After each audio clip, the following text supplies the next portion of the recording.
Hello everybody, Jeremy Siskind here. I'm the author of the book Solo Standards for Piano, Jazz Piano Fundamentals Book 1, best-selling on Amazon.com, playing solo jazz piano, and a lot more. Check out JeremySiskind.com, check out Amazon.com, check out all of your local booksellers.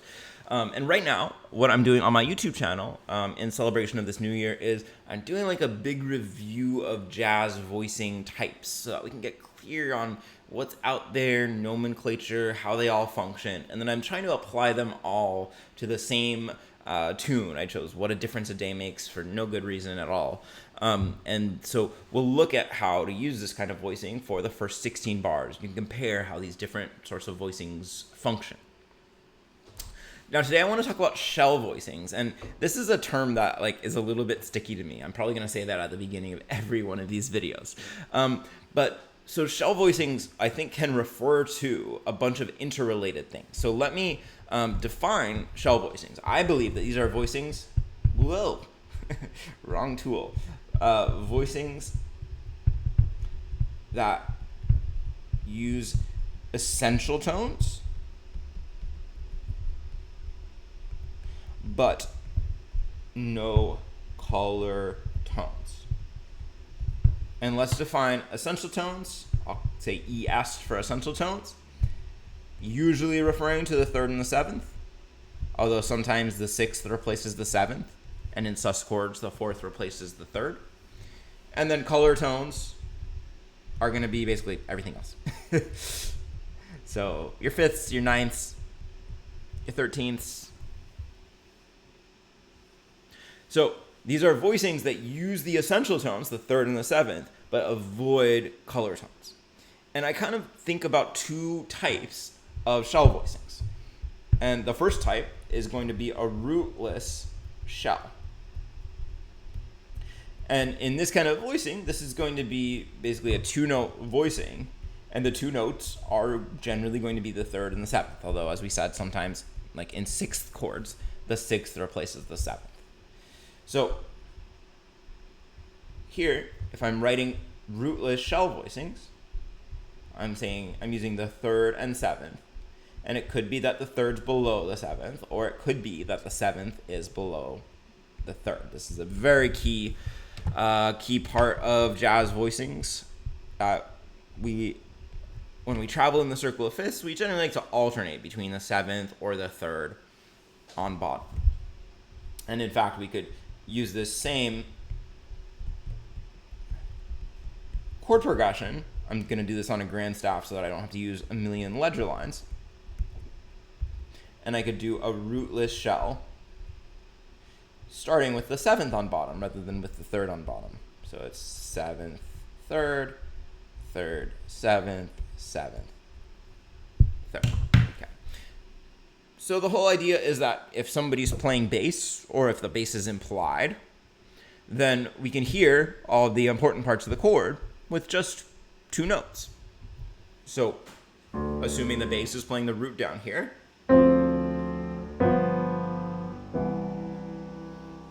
this is might be enough to play in your left hand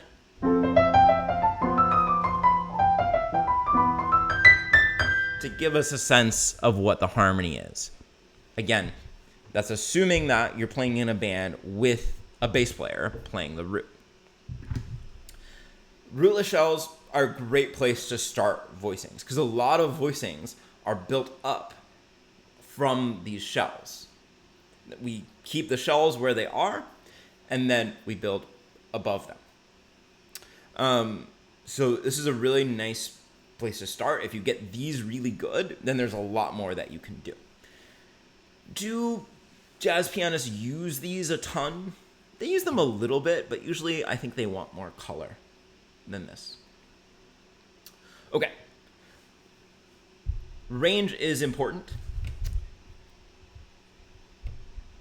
These essential tones are generally going to want to go between these two notes here, between what we would call C3 and G4. So we want to place these essential tones specifically in between those two notes. So that's why, as I placed D minor 7, I placed it potentially here, because that's between these two outside notes. Or here, still between those two outside notes. It could hypothetically go down here. That's right on the low end border, but this is going to be too low, and that's going to be too high. Okay, so we want to keep this essential tone in what I call the magic range. The magic range. The magic range. The magic range. The magic range. Okay, I'm losing my mind here, so let's get back and let's talk about, other than rootless shallow voicings, we could have what I refer to, and I don't think anybody else does, but maybe it'll catch on someday, as bass shells. And these are shells where you're going to add a bass note, usually the root, but we're going to talk about some other options. Okay, so bass shells are good for playing solo piano, and the easiest thing to do with a bass shell is to stack the root, third, and seventh. This is just beautiful. C major seventh, bam, root, third, and seventh. Very easily grippable for 90% of folks within a hand position. I don't know, I'm just writing random chords.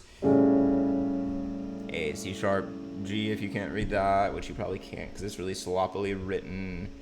And as I add this root note, my priority in terms of range is that I'm still keeping the essential tones in that magic range. So notice in this A7, sorry for these blob-looking notes, the A is below that magic range, but the C sharp and the G, the two essential tones, the third and the seventh, remain in the magic range. And that's the important thing. Let me say it again. It's important that the third and seventh be within that magic range that I gave you. It is not important that the root or any other bass note should be. Those we just want to put as low as we can possibly reach. So there's no lower limit on where that root can go. Now, the tricky wicket here, I don't know if that's the expression, but it felt fun to say. The sticky wicket is that we can't just be jumping around from root third seventh to root third seventh. It's not going to make good voice leading. It's going to be too much jumping. So sometimes we want to do our other possible position, which is, I'm going to say, instead of root, I'm going to say bass, because we're going to explore some different notes. Bass, seventh, third. The problem with this is that you got to have real big hands to do something. Let's see. I'll do it in C major. C, B, E. Ugh, terrible reach. Not comfortable for me. Probably not comfortable for many of you, I would guess. It's a little bit easier in minor because the stretch isn't as big. It's still a pretty big stretch. So the solution is to shrink your piano. No, I'm just kidding. I'm such a weirdo. A few solutions. So first one is that in this moment, when you need that good voice leading, you go to a rootless shell. So you just do the third and the seventh of C major seventh. And this works a lot in 2-5-1s for the middle chord. So if I want to go, what I'd really like to do is G7. But you can see I'm playing this with two hands. I'm cheating. So what would I do? Maybe I'd do this. But you can still basically hear what chord it is. We also might replace the root with the fifth in the bass. So if it's C major seventh, then we'd have G, B, E.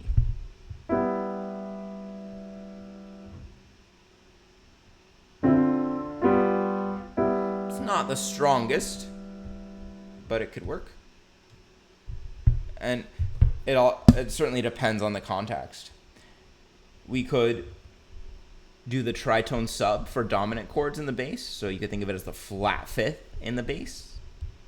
So this would only work on a dominant chord like C7, not always. Or sometimes we could put the root and octave up, so we'll have 7th, root, 3rd. It's not going to be the most supported, but that can be another option. So unfortunately, hand size is definitely a limiting factor here. But those are some different ways that we might avoid hand size problems. Now, let's discuss just a couple others, which is that we could arpeggiate.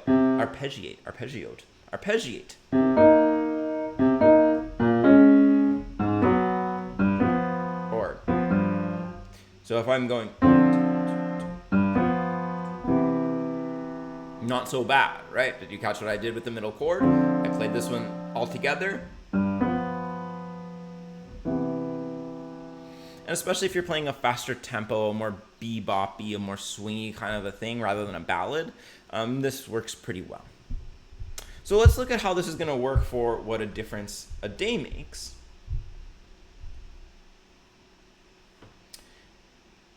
And our big challenge, our big question is what we're going to do. So we're going to find bass shells rather than rootless shells. Well, let's do some rootless shells first. If we do rootless shells, this is easy, in my opinion, since I'm a professional jazz pianist. So I'm going to start with the 7th below the 3rd. If you're wondering why, it's essentially because I'm just trying to stay right in the nice middle of that magic range. And so that's just a nice spot. And then from there, I don't really have too much thinking to do, as long as I know my 3rds and 7ths well. I'm always going to try to connect the smoothest voice leading that I can, unless I start getting too low, like I am starting here. And then I'm going to jump up. Now there's not like a single correct place or a single incorrect place to jump up, but you don't want to get below that magic range. So if you get down to low C, then things are going to be a problem. I should label some of these: 7th, 3rd, 3rd, 7th. And I'm just always going for the smoothest that I can with notes. When I can have a note stay the same from chord to chord, I absolutely want it to stay the same. If it can just move by step from chord to chord, I'm going to have it move by step. I'm going to try not to have things jump again unless I get really low, which I'm already starting to get low again. Oh, but good. I can jump up a little bit here. 3rd, 7th, 7th, 3rd. And this doesn't say minor 7th. I'm going to go ahead and make it a minor 7th. 3rd, 7th, and then 3rd, 7th, 7th, 3rd. I know I don't need to write in all these accidentals, but I just want to, better safe than sorry. That's what I say when it comes to accidentals. All right. So this is hopefully very intuitive.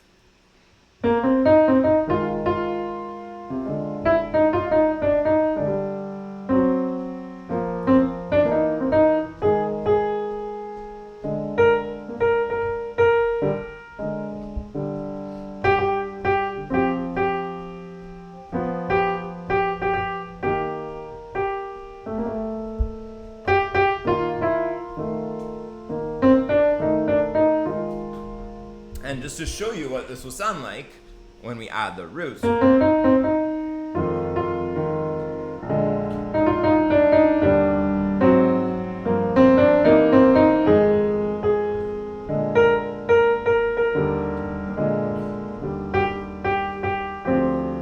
It's not very colorful, but it is nicely spaced, and it does give all the information we need with the chords. So one way that we can now move from here to bass shells is by adding in the root.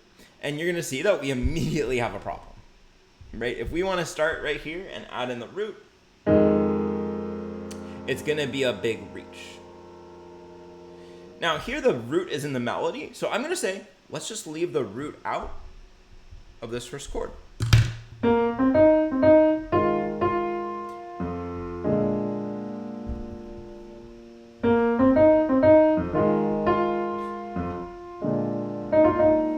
So we could add it in like maybe midway through the bar later if it fits, but we don't have to. All right, and then we're gonna end the root at the bottom here. This is our beautiful root 3rd 7th. And then, oh boy, we're in trouble again.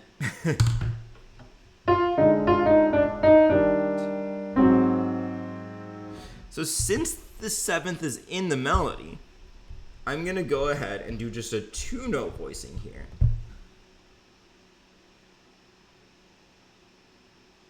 Just using the root and the 3rd, because we're going to hear the 7th. Same thing here. I know, now I'm really just going rogue, right? These were very similar to our Bud Powell voicings. I shouldn't say very similar. I should say exactly the same. For those of you who watched the last episode on Bud Powell voicings, these are the same. So here we're going with 2-note voicings. Again, the reason is the melody is the 7th and the 3rd. So we're doing 2 notes, but it's going to sound like 3 notes. I'm going to add this G down here. This is a big reach, but we can always arpeggiate it if we want. And then a C here. So let's hear these first few bars. Okay.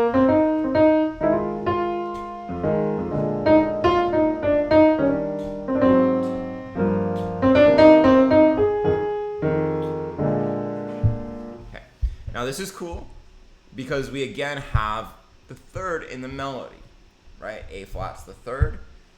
And so I'm going to go back to just a 2-note voicing because there's not really much point in really trying to stretch to double the 3rd. So that's, again, going to be my Bud Powell voicing.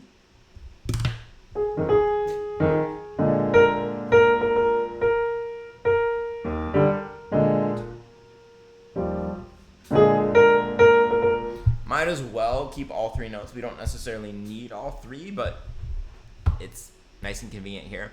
Now, here's a pro trick. I don't know if it exactly works here, but since this B flat 7 is so bland with this B flat in the melody, this is a great time to use a tritone substitution.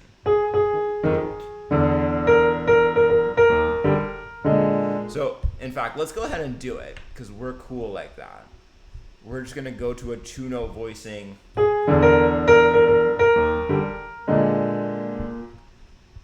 And then this is too big for me to reach, so I'm going to kind of do a little scoop thing into the next chord. And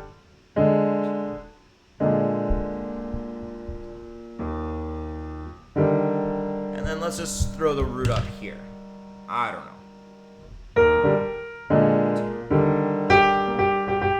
Sounds pretty good to me. All right. Good. The 3rd's below the 7th here. All I need to do is add the root on bottom. Great opportunity in this next one to either put the 5th on bottom or probably more colorfully the flat 5th on bottom.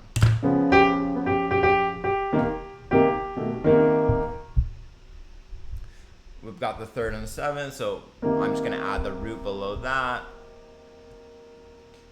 And if I were actually playing this, I'd probably try something to create motion in here, like C minor to G7, back to C minor. So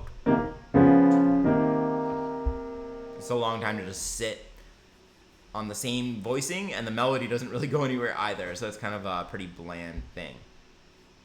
Okay, so then here it's easy. I'm going to put the root on the bottom, root 3rd 7th. And then I'm going to put the 5th on the bottom here. 5th, 7th, 3rd. Same thing in this next measure. I know it's getting sloppier because I was writing faster.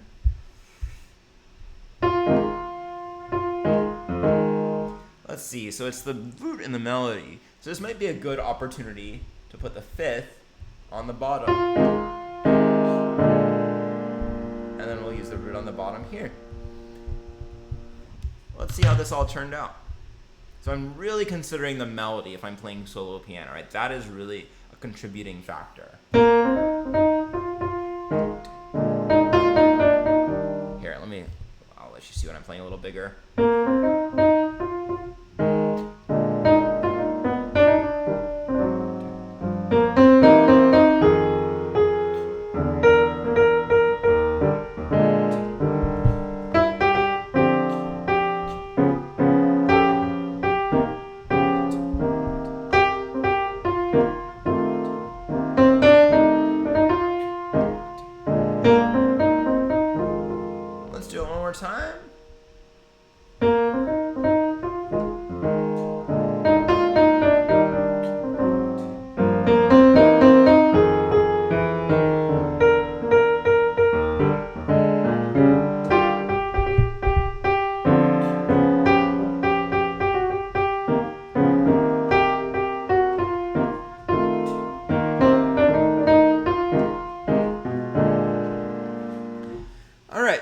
could hear we're missing the color element, but that's kind of intentional with shell voicings, right? We're not putting in any color. We're doing the bare bones minimum for the chord, but it's forcing us to play with a lot of clarity. I highly recommend, I did a YouTube video about comparing Bud Powell and Bill Evans's use of these very simple left-hand voicings. And one thing that Bill Evans does a lot is separate the shell from the root to create a little bit more rhythm, a little bit more motion, a little more suspense, color, I don't know. And that does make a difference, and you can experiment with that. So if I were playing this tune using that technique,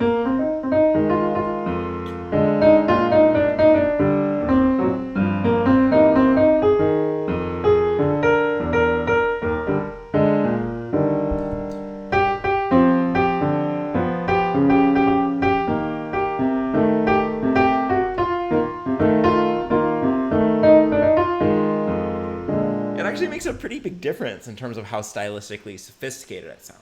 So all I was doing is I was playing the shell first and then the bass note afterwards. Awesome. Thank you for watching, everybody. If you enjoyed this, boy, would you enjoy this book, Playing Solo Jazz Piano. It gets into a lot of these kinds of detail sorts of things that are going to make a big difference for your solo piano playing. Cool. I think that's it. So next video in this series is going to be on two-handed four-note type A-B voicings. I'm sure that's going to be a real behemoth on YouTube. So with that in mind, why don't you use the word behemoth if you've watched all the way to the end. I appreciate you. Thanks for watching. Thanks a lot.